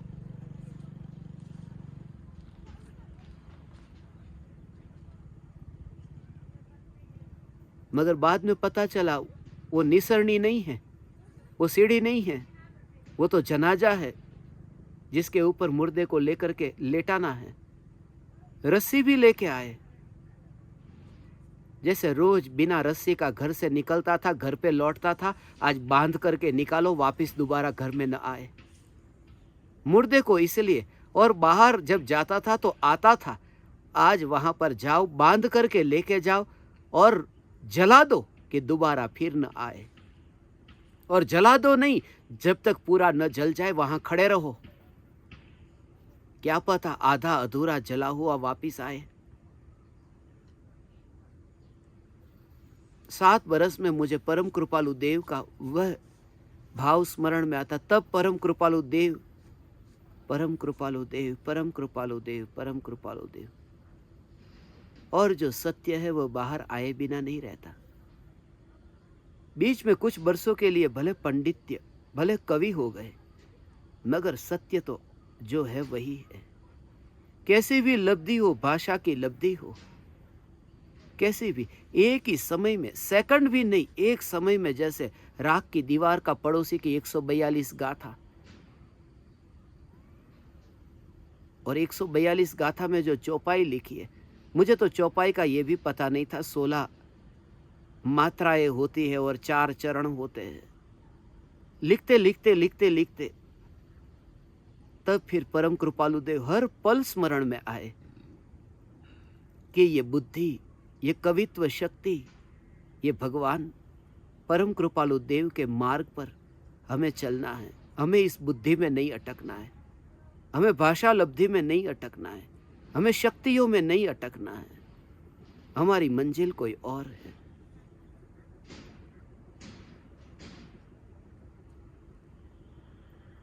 और एक बार की ये सत्य घटना है। मैं उमराला से निकल गया था, माँ को कह कर के आज आखिरी दिन है उमराला में, दीक्षा के लिए जा रहा हूं।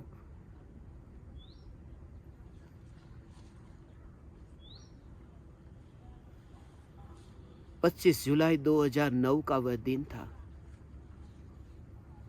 आज भी मुझे याद है, वह भी घटना भी याद है। मगर सबने मना किया और मैं रुक गया।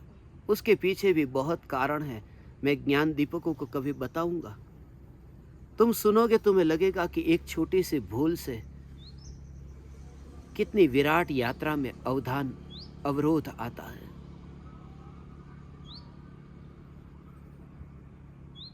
मगर इतना जानता हूं कि मां के रोकने से रुका नहीं, स्वयं के पुरुषार्थ की कमजोरी से। कृपालु देव ने भी धर्म पर्यटन किया था न, तो मुझे भी धर्म पर्यटन करना था। सारी पृथ्वी का धर्म पर्यटन कर कृपालु देव के स्वप्न को पूरा करना था। और अंत में कृपालु देव के पास आयुष्य अल्प था, जीवन नहीं था। और मेरे पास भी आयुष्य नहीं है, जीवन अल्प है। अब किनारा आ गया है, मुझे इतना स्पष्ट दिखाई देता है। आयुष्य अल्प है, मगर अंत में इतना निश्चित है कि जब देह छूटेगा तब शरीर पर धागे मात्र का परिग्रह नहीं होगा। मैं वन जंगल में मुनि धर्म को धारण कर भले ही एक अंतर मुहूर्त का मुनि धर्म भी क्यों न हो, अंत में इतना भी मुनि धर्म का पालन क्यों न हो, वह पुरुषार्थ ऐसा जगे बिना न रहेगा। परम कृपालु देव के चरण की मैं धूल हूं। परम कृपालु देव के जीवन के बारे में जो मैंने आज आपको बताया, कुछ जानी कुछ अनजानी बात मैंने आपसे कही, ये इसलिए क्योंकि प्रत्येक व्यक्ति यहाँ पर परम कृपालु देव होने के लिए जन्मा है। हम सदुपयोग करें, हम इस जीवन को नाचते हुए, गाते हुए और मजा मस्ती करते हुए कृपालु देव के जीवन को, कृपालु देव के जन्मोत्सव को न मनाएं। ये सब खेल हम न खेलें। हमारी यात्रा कुछ और है। इसलिए मुझे बहुत बार विचार आता है, भगवान, पॉपुलर होने का, प्रचलित प्रख्यात होने का कितना कितना कितना कितना कितना कितना अवसर था, मगर कृपालु देव ने वो अपनाया नहीं। प्रचलित हो सकते थे मगर कृपालु देव प्रचलित नहीं हुए। मैंने कहा ना, यूरोप में उनकी ख्याति इतनी फैलती, वहां से इतनी यूनिवर्सिटियों में से परम कृपालु देव की बोलबाला थी। ब्रिटेन में इतनी, क्योंकि अंग्रेजों के जमाने में वह था। अंग्रेज खुद प्रभावित हो गए थे कि ऐसा लड़का ही ऐसा लड़का।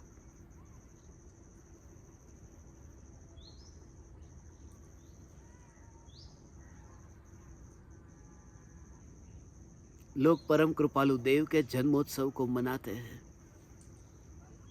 आज बहुत से कार्यक्रम होंगे, नाचेंगे।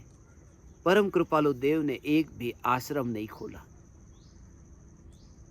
लाओ, इस आश्रम का संचालन करो, इस आश्रम को बढ़ाओ। परम कृपालु देव ने कोई चैरिटेबल ट्रस्ट नहीं खोला। परम कृपालु देव ने कोई इंस्टीट्यूट नहीं खोला। परम कृपालु देव परम कृपालु देव थे। और कृपालु देव ने कुछ भी न किया, और कृपालु देव के नाम पर बहुत कुछ हो रहा है। यदि मैं गहराई से विचार करूं तो कहीं ना कहीं ज्ञानियों के नाम का उपयोग करके कहीं हम स्वयं की ख्याति को तो नहीं बढ़ा रहे हैं।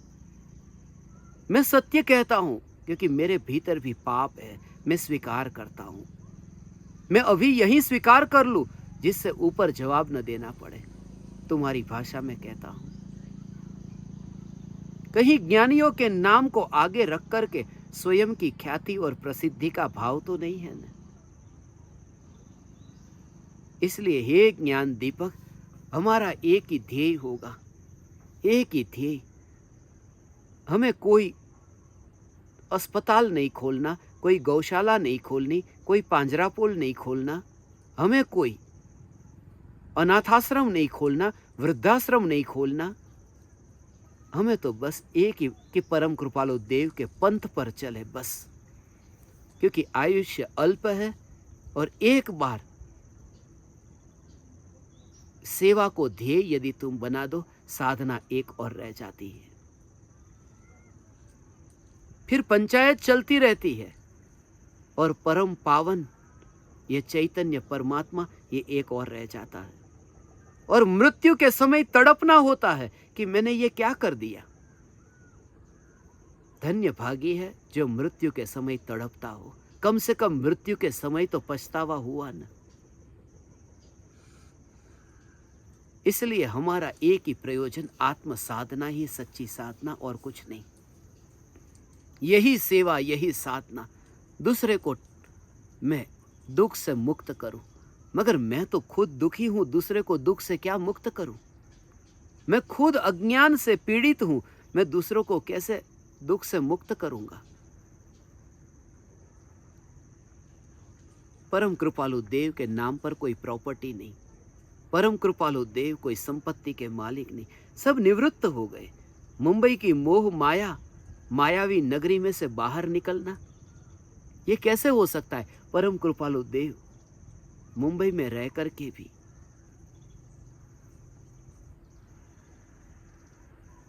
मुंबई से अब न्यारे हो गए। हे ज्ञान दीपक, आज उन्हीं परम कृपालु देव का जन्मोत्सव है। हमारा निर्णय निश्चय दृढ़ करने के लिए आज का दिन है, आज का दिन है।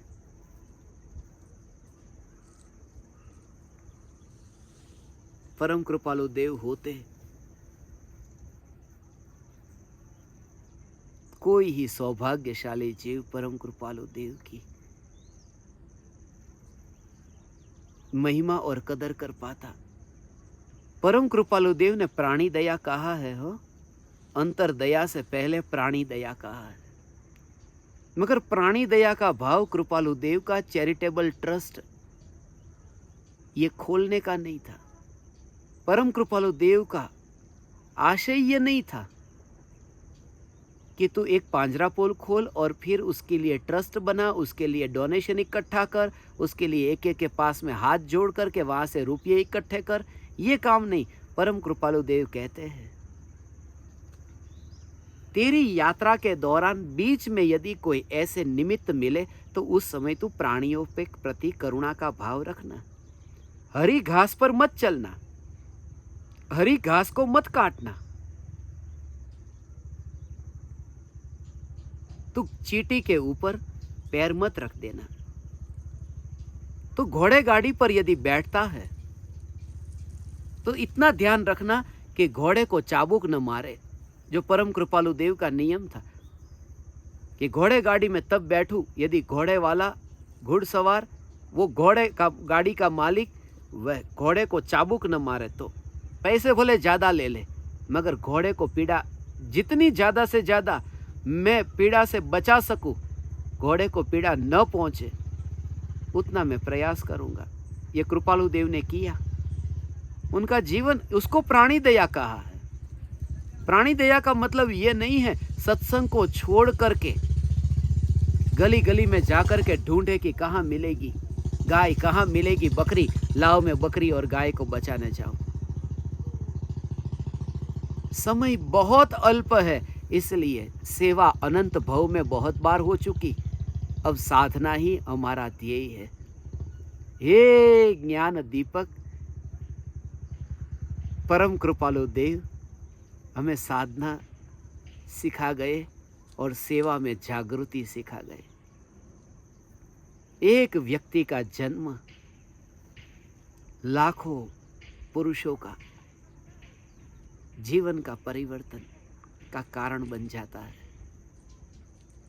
परम कृपालु देव की ये जीवन यात्रा जो हमने अभी संक्षिप्त में ये सुनी, जन्म से लेकर के मरण तक, सुनते तो सब है, मगर हर एक जीव अपनी अपनी बुद्धि अनुसार अर्थ निकालता है।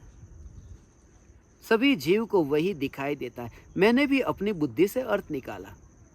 मैंने ये अर्थ निकाला कि परम कृपालु देव जब अंत में ये कहते हैं कि मैं अपने स्वरूप में लीन होता हूं, परम कृपालु देव ये कहते हैं कि काम एक आत्मार्थ नु, तो मैं यदि परम कृपालु देव का परम शिष्य हूं तो परम कृपालु देव के वचन को अपनाऊं, एक ही प्रयोजन हो मेरा। ये भी बहुत बहुत बहुत साहस चाहिए हो भगवान। उस पद तक पहुंच करके भी जहां तुम्हें लोग चेयरमैन बनाने को तैयार हो, प्रेसिडेंट बनाने को तैयार हो, तुम्हें इतने बड़े बड़े पद मिलते हो, मगर फिर भी तुम उस पद की ओर दृष्टि न करो। तुम्हारा एक ही प्रयोजन हो, आत्म साधना। बस एक ही प्रयोजन हो, आत्म साधना। हाँ, उस साधना के निमित्त ऐसे जो साधन है, साधना के निमित्त जो साधन है, उसका मैं यथासंभव उपयोग करूंगा, सदुपयोग करूंगा। इसलिए जैसे अभी मुझे शास्त्र को पढ़ना है और पढ़ करके फिर सुन करके, प्रवचनों को सुन करके फिर विचार चलता है, तो उसका उपयोग कर लूंगा। इसलिए जितनी भी रचना अपनी है, अभी प्रिंटिंग प्रेस में सब रचनाएं गई है, सभी रचना आत्मसिद्ध शास्त्र जिन जिन भाषाओं में अभी अधूरा है और जो भाषा में भाषांतर हो गया है और वहाँ के लोगों को क्वांटिटी में ज़रूरत ज़्यादा है, जैसे स्पेनिश भाषा है, बहुत से देशों में स्पेनिश भाषा चलती है, खास करके सेंट्रल अमेरिका और साउथ अमेरिका में तो चलती है, यूरोप में भी बहुत से देशों में, तो वहाँ पर स्पेनिश भाषा बोलने वाले ज़्यादा है। तो स्पेनिश में आत्मसिद्धि शास्त्र का प्रिंट आउट कराएंगे, जो अनुवाद की गई स्पेनिश भाषा में कॉपी, उसका अनुवाद कराएंगे। क्यों? वो प्राणी दया नहीं, उसमें जीव के आत्मा का कल्याण है, आत्महित है। ऐसा यदि तुम्हें मौका मिले तो पहला काम ये करना। अनाथ आश्रम खोलने अभी मत जाओ, ये तुम्हारा प्रयोजन नहीं है। एक ही कि सामने वाला जीव जो चैतन्य चैतन्य चैतन्य, जो कभी उसे नहीं मिला, उसे वह मिल जाए। खाना पीना देने वाले बहुत मिलेंगे, इतने अन्न क्षेत्र खुले हैं, इतने दान के क्षेत्र है। रास्ते पर देखते हैं ना, भूखे को अन्न देने के लिए इतनी लंबी कतार है। नहीं है तो एक ही है, चैतन्य चैतन्य चैतन्य। ज्ञान दीपक, कुछ ज्ञान दीपकों की भावना थी, उनके निमित्त से अभी जैन धर्म रहस्य है। ज्ञान से ज्ञायक तक, क्षणिक का बोध, नित्य का अनुभव, मरण का हरण,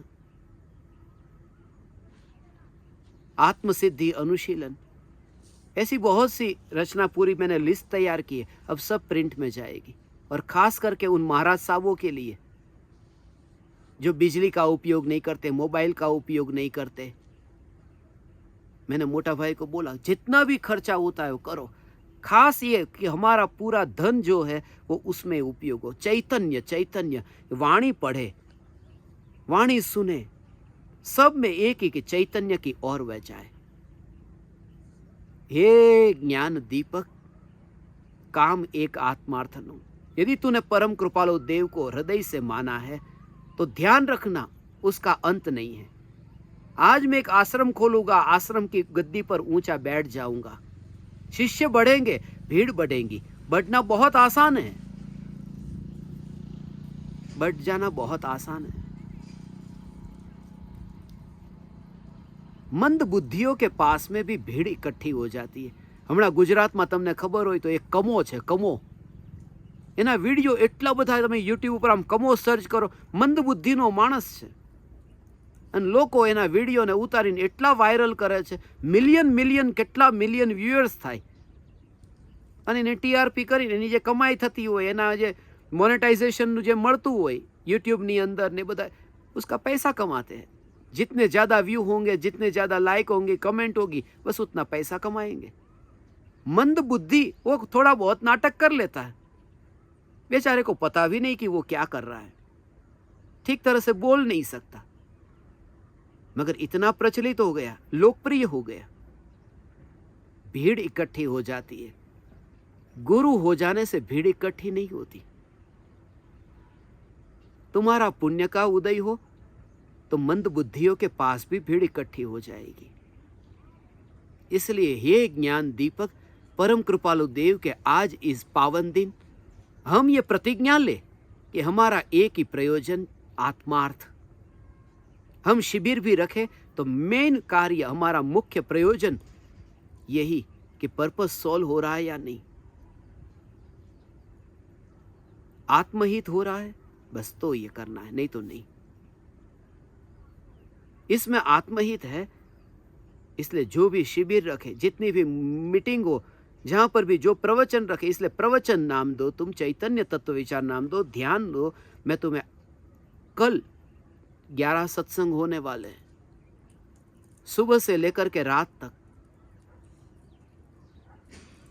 सभी ज्ञान दीपकों को उस सत्संग में बैठना है, सभी ज्ञान दीपकों को।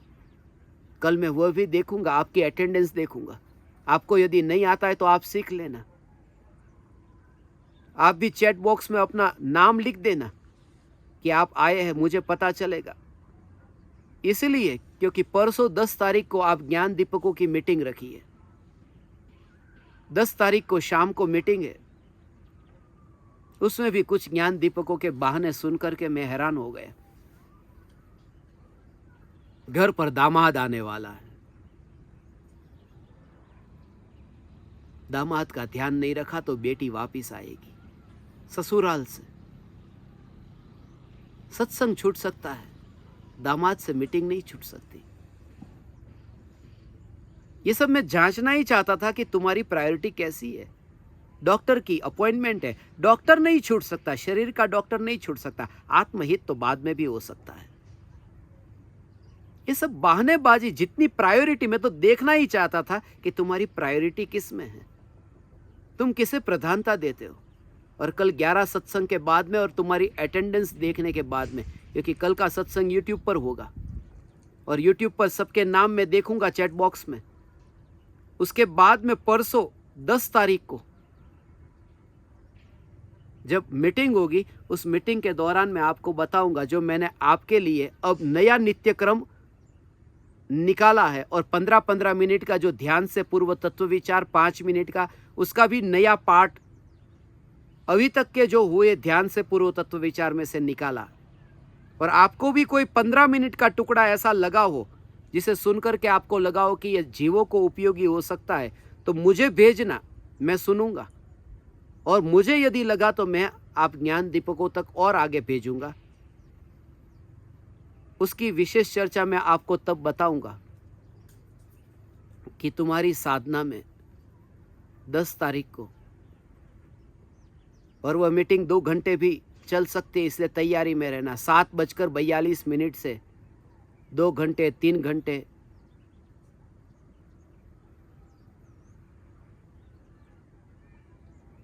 अभी का समय बीत गया, आपका बहुत पता नहीं चला। मैं तो 1 घंटे के लिए यहाँ बैठा था। परम कृपालु देव के बचपन में क्या हुआ था और 155 की ये जो लंबी यात्रा परम कृपालु देव के जन्मोत्सव के बाद में हम ज्ञान दीपक आत्म साधना को ही अपना प्रमुख, अपना मूल प्रयोजन समझे। इसके अलावा हमारा कोई भी प्रयोजन नहीं है, इसके अलावा हमें और कुछ भी पाना नहीं है, कहीं जाना भी नहीं है। यात्रा भी करेंगे, धर्म पर्यटन भी करेंगे, उन गाँव में, उन जंगलों में जाएंगे। ओ हो, ऐसा हो। कल ही वहाँ पर बंदर को हमने देखा था। बंदर को देख करके परम कृपालु देव कहते थे बंदर के लिए, ओ बंदरों से भी परम कृपालु देव बातें करते थे। वांदराओं ने कहता, वांदराओ તમારે હજી મોક્ષ જવાની વાર છે हो। बंदर को कहते तुम्हें मोक्ष जाना अभी थोड़ी देरी है, इसलिए क्योंकि तुम्हारे तो बाहर से कपड़े छूट गए हैं, मगर भीतर से वो जो वितराग परिणति पूर्वक जो मुनि धर्म धारण करके नग्नता, वो अभी अगले भाव में होगी। हे बंदर, तुझे अभी मोक्ष जाना थोड़ी देर है, थोड़ी देर बाकी है अभी। ऐसा ये चैतन्य स्वरूप है भगवान। हे ज्ञान दीपक, जीवन अल्प है, अल्प जीवन है, और अल्प जीवन में आत्मार्थ को ही मुख्य करके तुम धीरे धीरे अब वाइंड अप करना शुरू कर दो। तुम्हारे व्यापार को, तुम्हारे परिवार में फैले हुए साम्राज्य को धीरे धीरे धीरे धीरे समेटते जाओ। जैसे परम कृपालु देव मुंबई छोड़ करके आ गए, मेरी भावना है सभी ज्ञान दीपक ऐसी भावना है अपना घर छोड़ करके इधर आ जाए। सभी ज्ञान दीपक ऐसी भावना है। करो साहस भगवान। वैसे भी मैं जानता हूं तुम थके हो, उबे हो परिवारजनों से, और हो जाएगा। समय बहुत कम है।